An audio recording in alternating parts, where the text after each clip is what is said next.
Hi, good day, and welcome to yet another episode of Purpose and Profession.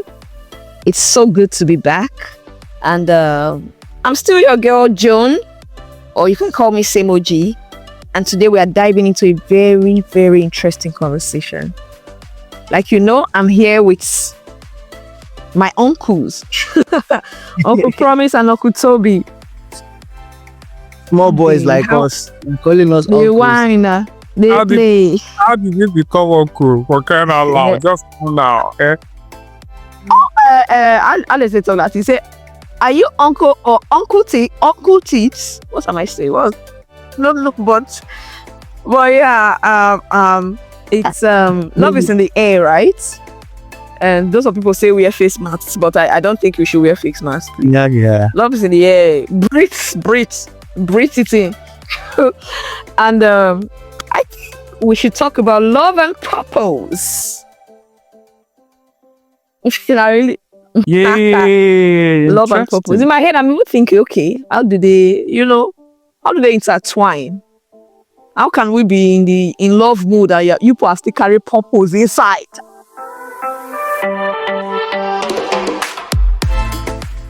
Because I love and purpose, I think for me, I was looking at it from a perspective of the undeniable imprints that love leaves in the life of each individual at different stages of our lives. It's undeniable. So if love leaves such loud and glaring and obvious imprints, the love or the lack of it leaves such imprints, then definitely there's a connection between love and one's capacity to be able to live to their fullest potential. So yes, love and purpose has a merging point, and we are going to try and shine some light on some aspects of it. I think we should start from, should I call it childhood, growing up, environmental love. So we usually hear this thing when somebody say I'm loved from home, right? They like I'm loved from home, and there's a way that has a way of telling on them. Before I throw out the questions to Toby and Promise, I have a very short story. It's something that happened to me in uni, right? So my relationship with my mom was, in short, bestie mini, like beautiful. And we speak every day throughout my stay in school. As at that time, every day we must talk on the phone. And if my phone is not going through, she calls 2 or 3 friends around. It's that serious. So your mama they call you. I think I say your girlfriend. I say where are you? He said, because I don't understand that every day I'm like, and my mom now, if she now calls you and maybe one day you don't call her back. Let's say you don't have a conversation for one day. The next day after it, once she calls and you pick, the first thing you hear is, well, thank God you're not the only child I gave birth to. I have other children. I'm like, it's not that serious. Don't talk like that. No. She'll have vex and cut. Now you come back. Okay, mommy, don't be angry. How are you? The relationship. I was loved from home. I am loved from home. So something happened. I had someone around me at the time. Once she enters a relationship like this, right? And there's a breakup. In no time, she's already saying, I'm in love with ABC. I'm like, nah. But they don't buy cornflakes come, they don't buy milk come. And as hungry students, now once we see that one and we chop, so our chopping in it means that we have given approval for that new relationship. And when I saw it recurring 1, 2, 3 times, I had to ask her one day, like, why you can't wait, like, why can't you just give a break? If the issue is that you know, the relationship, just wait a bit, heal before jumping to the next one. And she was like, I beg, you won't understand. You've not even dated before. I'm like, calm down. I'm still a student. And she now say, you can't relate. They always call you for, you are loved from home. They always call you. Me, I just really need to feel loved. I need to feel that, you know, someone is out there looking out for me, you know. I need to know that someone is thinking about me. And I said, oh wow. I never felt that void. I didn't feel the need to chase after love and attention because I had quite some from home. I wasn't making funny decisions, irrational decisions, because there was no void.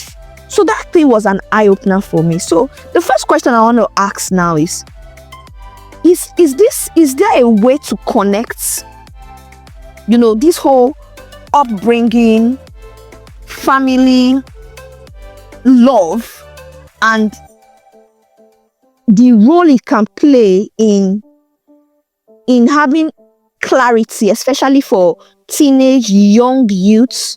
You know, is this story alien to me? Do you have an experience? Is there a merge in this foundational love and how it can help one have some level of self-worth, self-esteem, and all? What do we think, please? Who wants to go? Toby, a promise, please.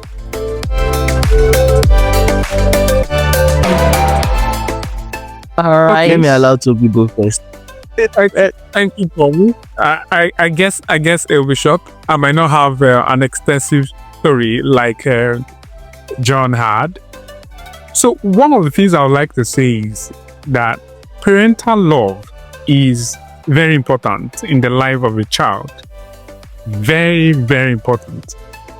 And parental love is usually unconditional. It means your parents love you just for who you are, not because of anything you've done, right? And what parental love provides for a child is one very key thing is emotional security, right? In addition to emotional security is moral guidance. These are the things you need to do. These are the things you don't need to do. These are the places you need to go. You know, if you have that love, you sit with your parents. They ask you questions. Hey, what do you want to become in life? I've once asked my son that, what do you want to become? You know, sometimes he'll tell me a policeman. Sometimes he'll tell me a footballer, you know. And we'll laugh about it, try to educate them, say, oh, this and this. Absolutely.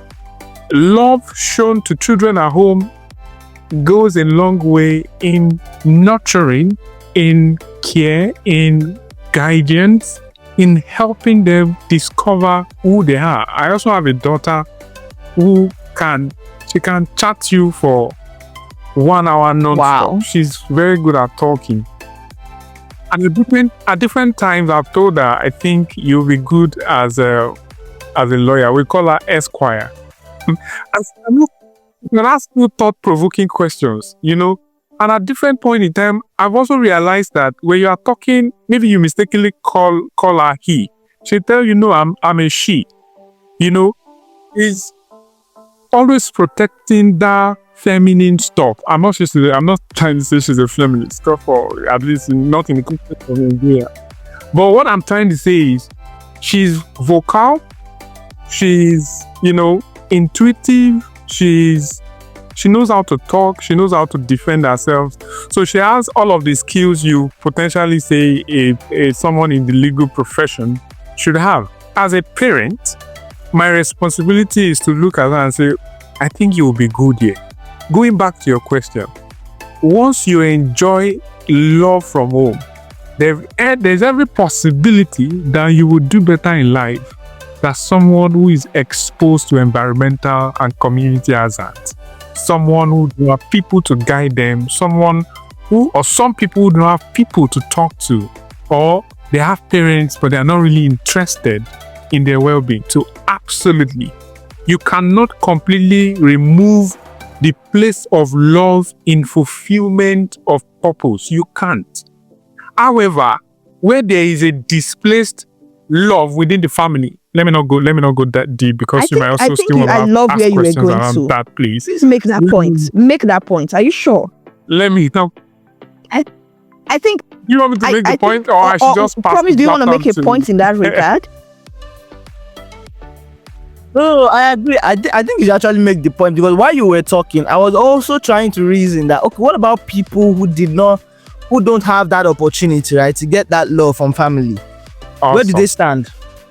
That's a very important question to what I wanted to talk to. So, for some people, because I love the example John gave, the mom always calling and all. Some people do not have, they didn't enjoy that luxury, right? They were literally born into the streets.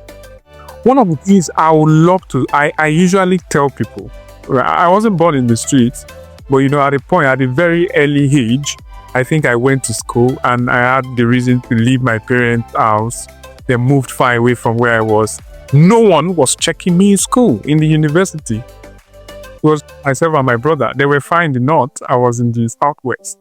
Right? So I can literally say at that point where you needed someone to close mark you and be guiding you, I didn't enjoy that luxury with them because they were far away. So there are some people who do not have the opportunity to enjoy parental love, to be embraced by their parents and show them love. So what do?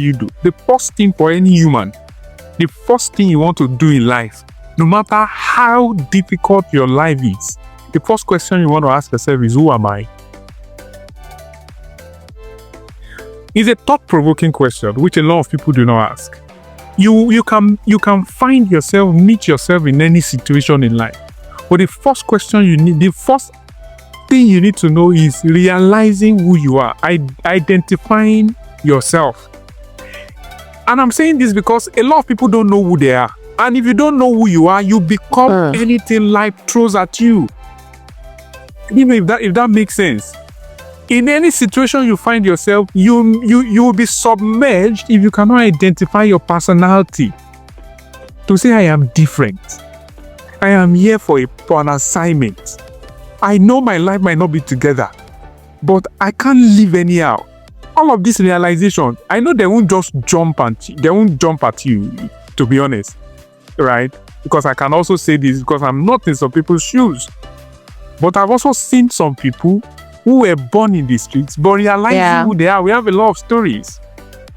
And we also have stories in the Bible. You can't live in that position.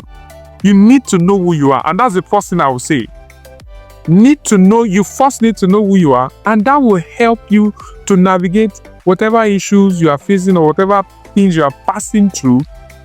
That will now help you to start talking about, okay, how do I fulfill purpose? How do I know what God has in plan? Identification of self-awareness. Who am I? Am I a tout? Am I an armed robber? Am I a thief? Am I a lawyer? Am I a banker? First, professionally now, because it's purpose and profession. You need to know who you are or what you want to be. And let me stop there. That will set you on a path to self-realization and discovery of purpose, if you ask me. But let me stop there for others. Based on the story and the topic of this angle of love, especially looking at it from upbringing and environment, and the role that such environments and availability or non-availability of love can and the impact it can have in the life of someone based on their ability to be able to perceive and fulfill purpose. What are your thoughts in this regard? Yeah.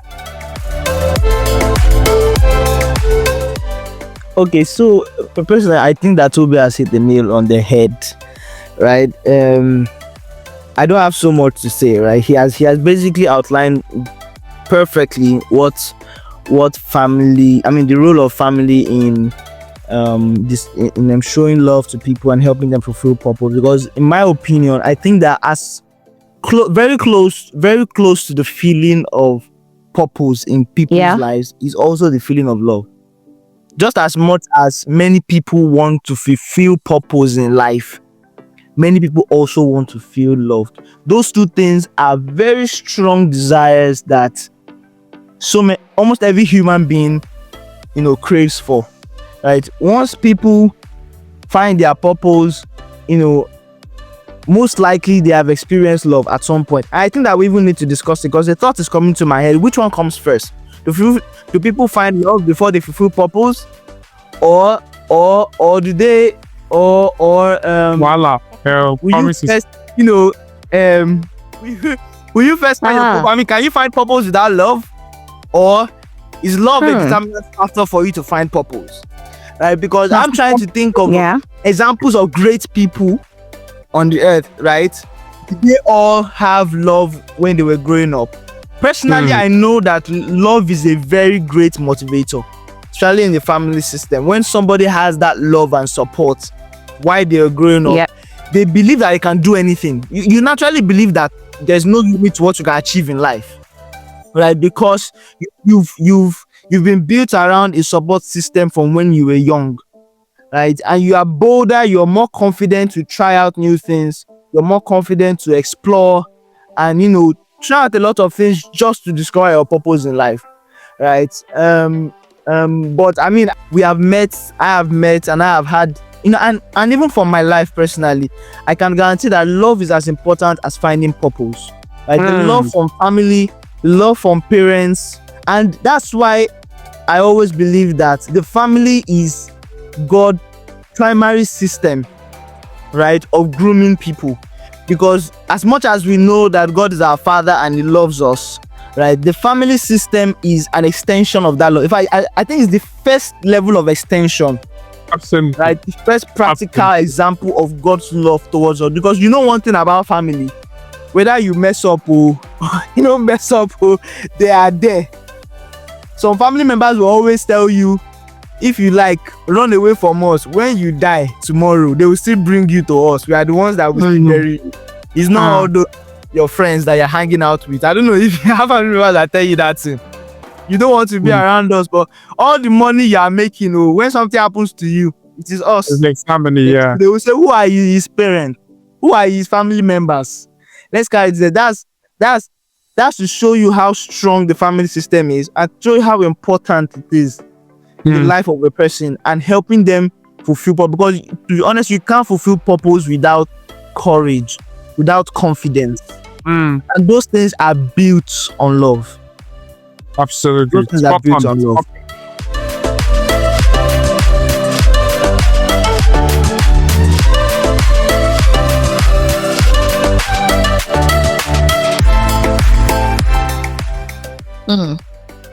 All right.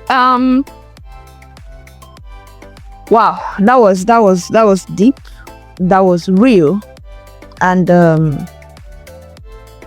you mentioned something, and I think I will just close because we are touching different aspects, right? So I just want to conclude on this aspect to say that 2 learning curves, it's a call to action to us as young persons, either those that are already training or having kids, or those that will soon, to realize the impact, right, that the environment and the love we pour into our kids have on them in the long run. The story I shared is a very classical example. Grooms you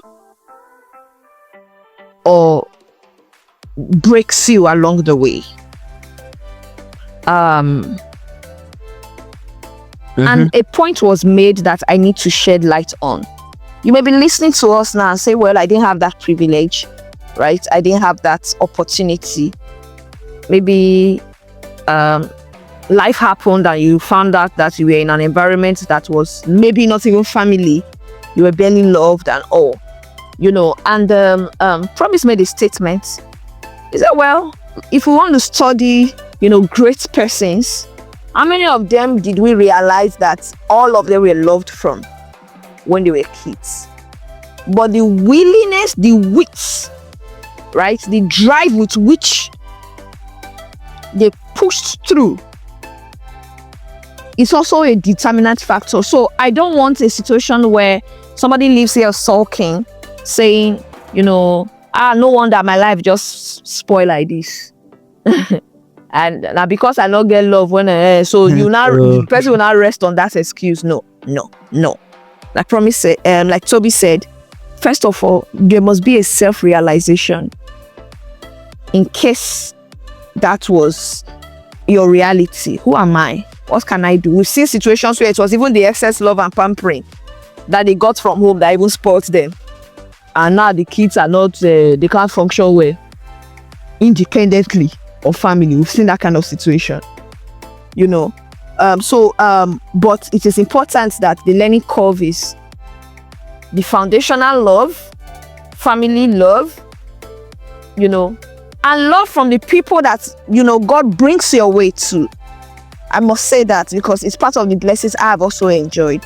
Scripture says that he will settle the solitude in families. Trust me.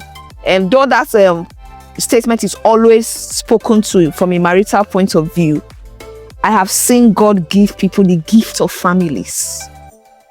Surround them with people of moral and value, at stages in life.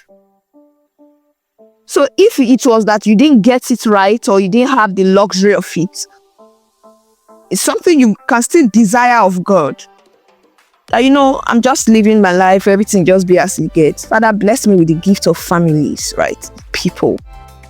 Especially for those who maybe are not privileged to have families in their lives. They are humans, they are people like that. I've met quite a number. No parents, siblings, estranged. It's happening. But they are able to build up families. So may I just give quick tips in that regard? If you are in that category, look for a community and be committed there. These are part of the reasons why I love the church. I have seen church embrace people, and in return, those ones have been, they've been changed and they now have families in the midst of churches. Look for communities, build yourself, add value, and enjoy the gift of people and families. Now, talking about, the scripture, God settles the solitude in families.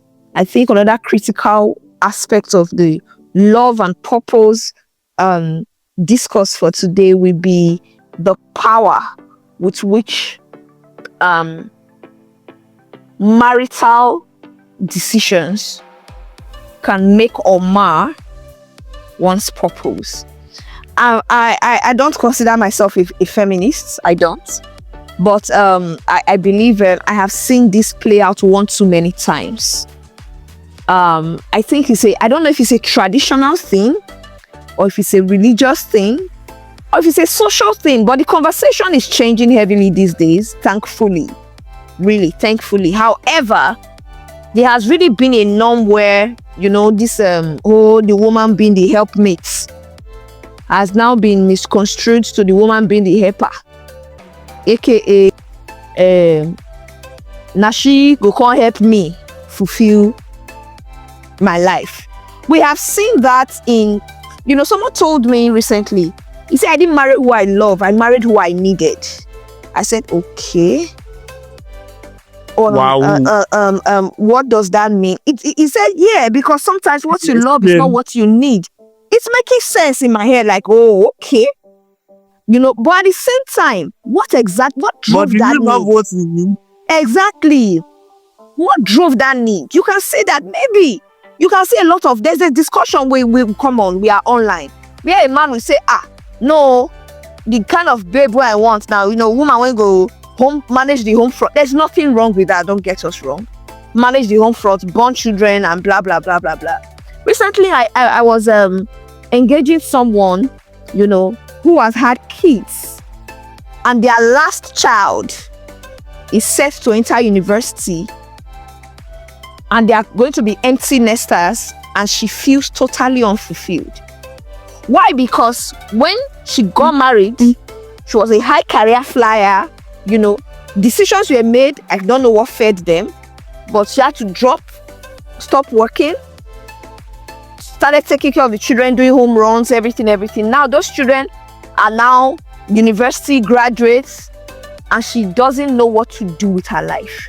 She felt like she has just, she has just been living. Of course, the children are fine, they are well, but her life is like she's now trying to find meaning to her life in her 50s. I think that's another conversation we need to have about this love and purpose. Yeah. Right? The marital aspect and the influence of relationship in helping you fulfill purpose in life. Beyond family love. Yeah. That aspect. I like that other angle. Yeah, he's saying something. Promise, ride on. No, let Toby. I mean, that's what I want us to discuss, right? Because people need to understand that beyond family love, who you are in a relationship with also affects, you fulfilling your purpose. In fact, you finding and fulfilling your purpose. 100%. It's a very important discussion. 100%. We can deceive ourselves to say marital decisions can make or mar purpose. Relationship decision makes and mar purposes than marriage. I will say that again. The person you are dating, that you are not married to, your fiance or fiancé, as the case may be, the relationship you enter into has the potential to make or mar your destiny than even your marriage. Wow. How so? Dan? It is Dan. Even marriage. Shed more light on it. Yeah. That's a very good question. If you date the wrong person, maybe as a believer or unbeliever, you date a guy who is probably into some things that you are not clear of, he is not a Christian like you, they can lead you into so many things that your spirit does not align with. Some instances I've seen in the university, I've seen an innocent girl date a so-called big boy, and everything went down south to the level of aborting pregnancy, getting pregnant and aborting them, nightclubs, doing all sorts, right? From that point, you are not married yet, but you started aborting. You started doing, even before getting to even fornication. You are dating the wrong person, and you date someone that love having sex. It's a problem. You don't need to wait till married for you to realize that a lot of things will go south in your life, and until you start putting things right. The interesting thing about the kingdom of God, or about Christ, which is what the whole purpose is all about, is that no matter how bad, and I like the dimension John went, no matter how bad things have been, you are not yet to condemn anybody. Our lives, we're not perfect also. And the perfection we are also enjoying now is the perfection of Christ. We are still not perfect. So things might have gone out for you, and you are thinking, so where do I start? You can start from where you are. Whether you're in a relationship, you're about to get married, and something is telling you that if you enter into this marriage, that is all. My mom used to say something that used to ring in my head. It will always tell you that once you miss it in marriage, say forget about it. It's like 5-word sentence or statement.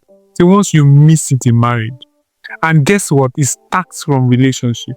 Once you miss it, dating the wrong person 1, 2, 3, 4, and you are not retracing your step, you are creating unrealistic benchmarks for the kind of husband you want that God has not given to you, then you've missed purpose from there.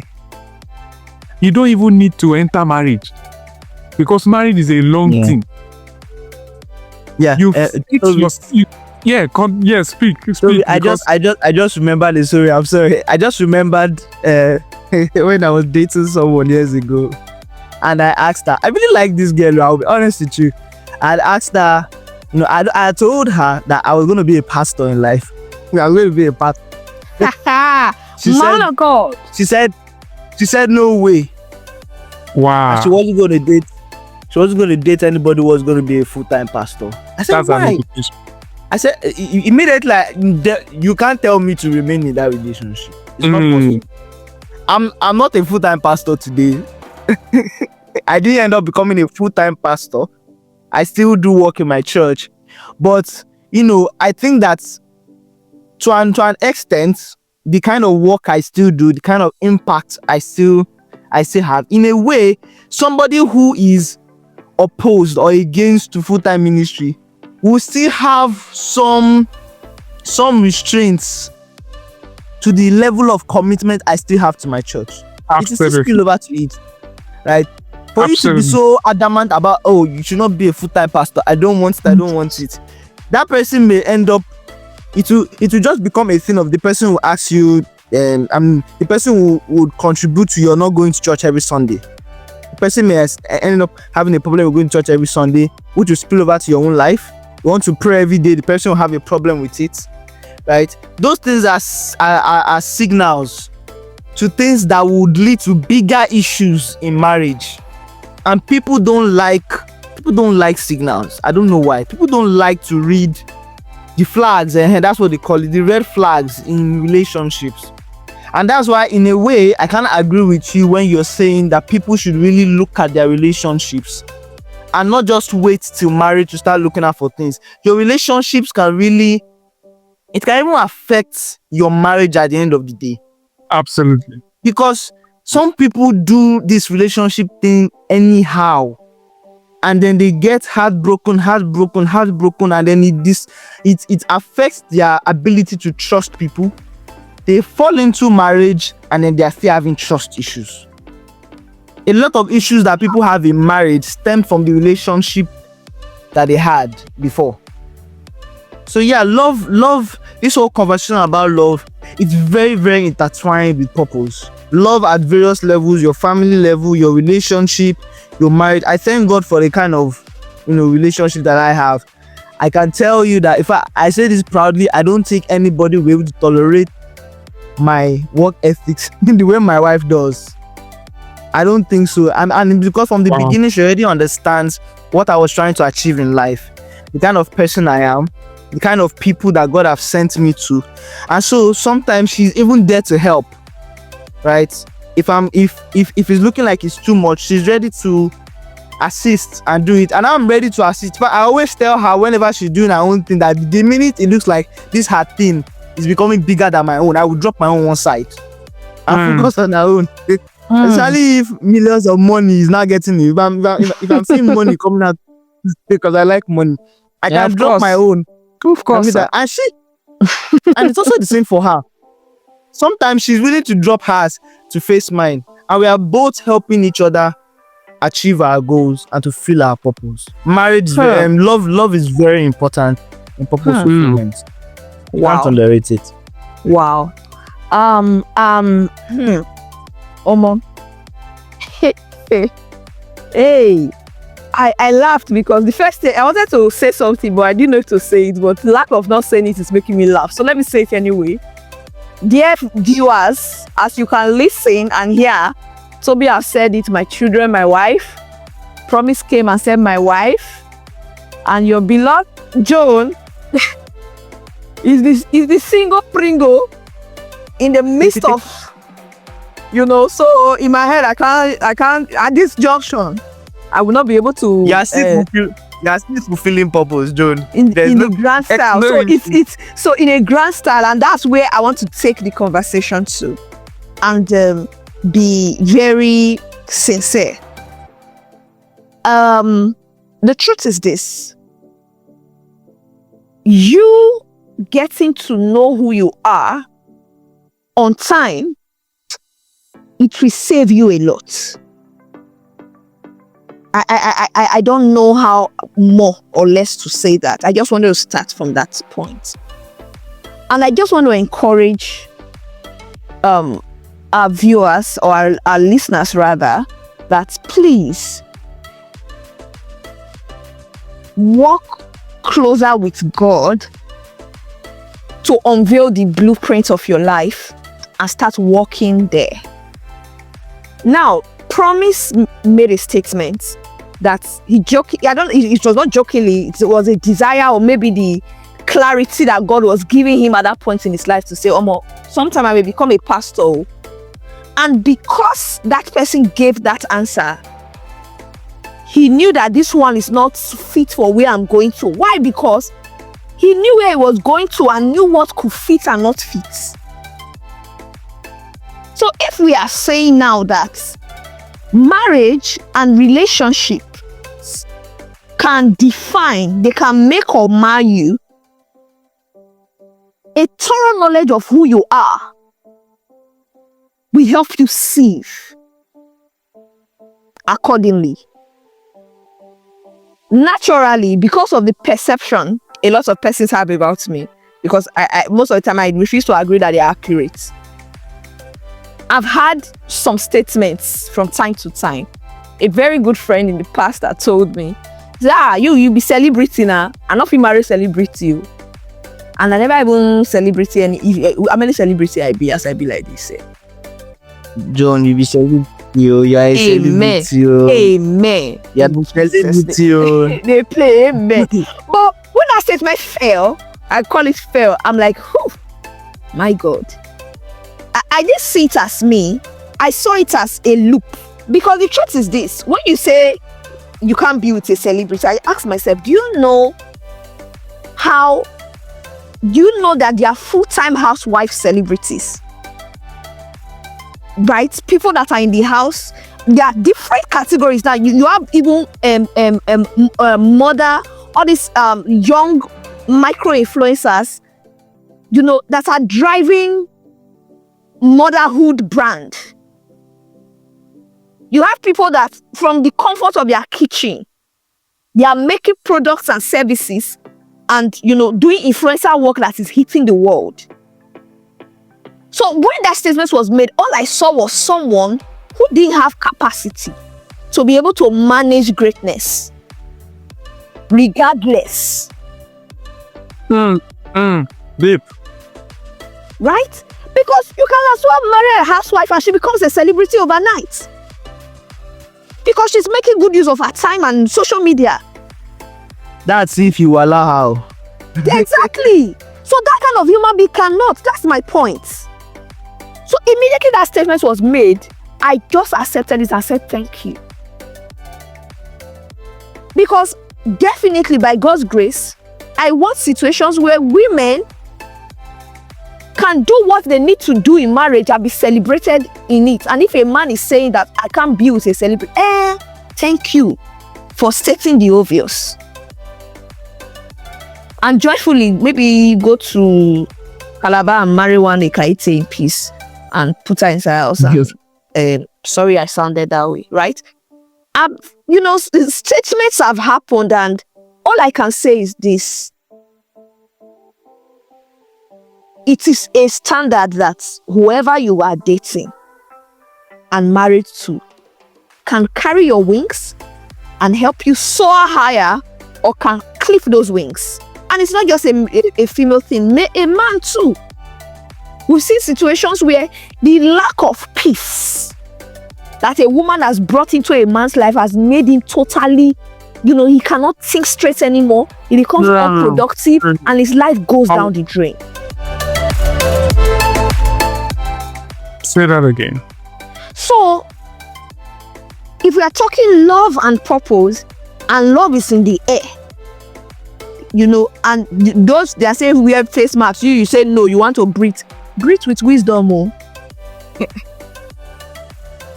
Breathe in love with wisdom and realize that in the grand scheme of things, these decisions can make or mar the fulfillment of your life over time. And you don't want to get to the tail end and start wondering, what kind of decision did I make in relationships? What kind of decision? Some people now, they finally marry, but the version of them that got married is a cracked version. Because relationships don't crack. They can't finally fall inside marriage. They are not whole. Maybe now 20% remain. Because they don't break all the heart scatter. marriage is beautiful, relationships are beautiful. But I think we just want to let you know that in this season of love, make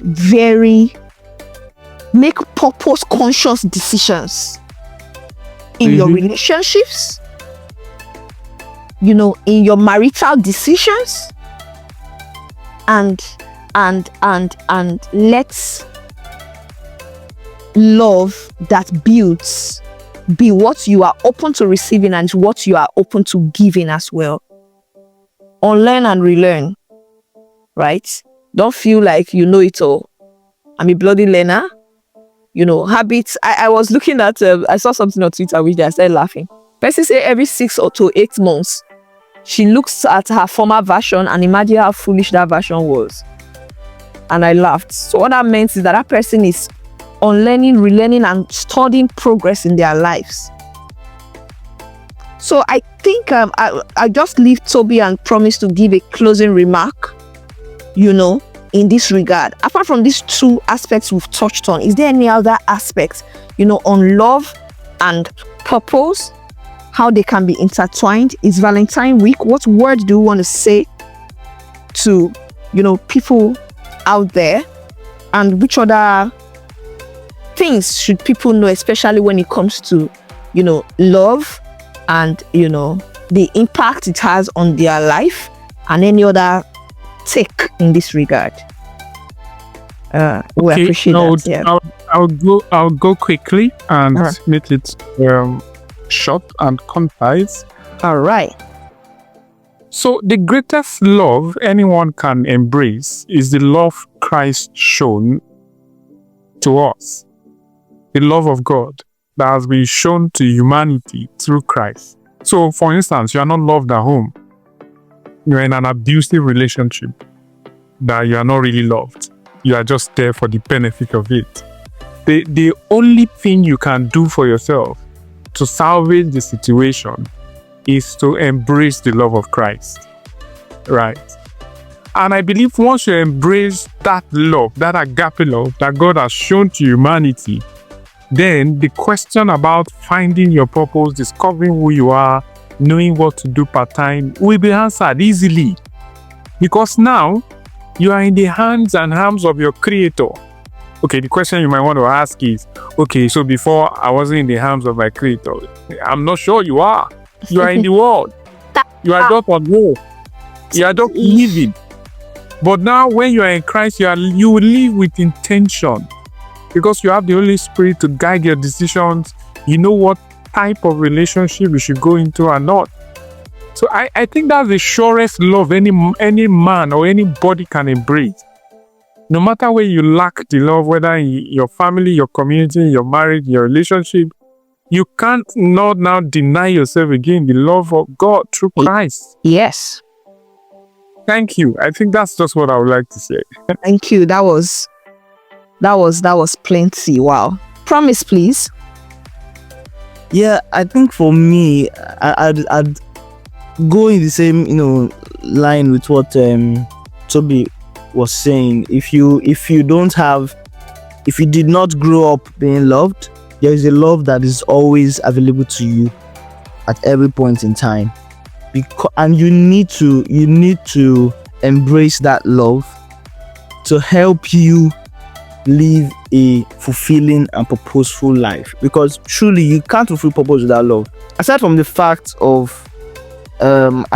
aspect of receiving love, you need to also learn to express love in your journey towards fulfilling purpose, because you can't do purpose without love. Almost everything that has to do with purpose, or every calling or purposeful venture, involves people. Right? And if you don't know how to love people, you will find it hard to fulfill purpose. There has to be an element of love. You see, Bible always tells us Jesus was moved with compassion. If you don't love the people that you are called to, or that your purpose is drawing you towards, you cannot fulfill purpose. You can't fulfill your purpose with them. So one way or another, love is always involved. And if you do not get it for family, you need to continuously dwell in the love that is available to you, given to everyone, from God, so that once that love is shared abroad in your heart, you are able to now express it to others while you are fulfilling purpose, because that's the only way that you would fulfill purpose, right? By expressing love. If you don't have love, doesn't matter what you are called to do, really. If you don't have love in that thing that you are called to do, you would struggle. You would give up easily when challenges come. So that's my closing charge. Lean on the love that God has given to us all, and it will guide you in your journey to fulfilling purpose. That's all for me, John. Wow. Lovely. I loved that. I think that was also a learning curve for me. And I just want to shine light on it. Like he said, you can't love and not love people, right? The gift of people not well managed will lead to frustration in your fulfillment of purpose. The gift of people not well loved on will frustrate life. We'll see people that they are blessed with people around them, but they don't know how to love them, show appreciation, develop and fan up those relationships, and it's a problem down the line. I really love that. So love is in the air. Whether you want to wear face masks or not, no wahala. But just realize that no matter what your story is, God's love is available. And like has been said, when that love is shared abroad in your heart, you'll be able to also give, because love is also it's a call and response along the way. There's a way you pour love and love pours back into you. So yes, love and purpose, they are intertwined, very much so. And yes, we have come to the end of today's episode. It's been a long one. Yeah.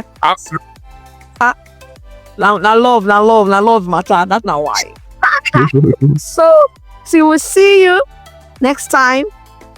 Double-edged sword. Stay sharp. Stay sharp.